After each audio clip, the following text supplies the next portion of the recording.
ರಾಜ್ಯದ ಬಹುತೇಕ ಕಡೆ ಆಟೋ ಗ್ಯಾಸ್ ಖಾಲಿ ಖಾಲಿ. ಬೆಂಗಳೂರಲ್ಲಿ ಕೆಲ ಕಡೆ 2 ಕಿಲೋಮೀಟರ್ ಕ್ಯೂ. ಚಿಕ್ಕಮಗಳೂರು, ಕೊಪ್ಪಳ, ರಾಮನಗರದಲ್ಲೂ ಆಟೋ ಗ್ಯಾಸ್ ಇಲ್ಲ.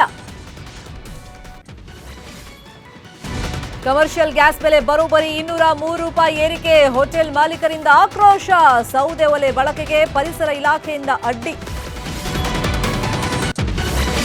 ಖಾಸಗಿ ಕಂಪನಿಗಳ ಮೇಲೆ ಯುದ್ಧದ ಎಫೆಕ್ಟ್. ದೊಡ್ಡ ಕಂಪನಿಗಳಿಂದ ಉದ್ಯೋಗಿಗಳಿಗೆ ಕೊಕ್. ಒರಾಕಲ್ನಿಂದ 12,000 ಉದ್ಯೋಗ ಕಡಿತ.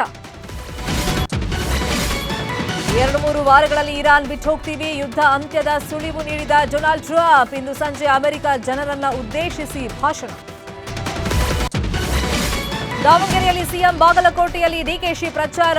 ಮಗನ ಗೆಲುವಿಗೆ ಕೆಂಡ ಹಾಯ್ದ ಮಲ್ಲಿಕಾರ್ಜುನ್. ಬಿಜೆಪಿಯಿಂದಲೂ ಭರ್ಜರಿ ಮತಬೇಟೆ.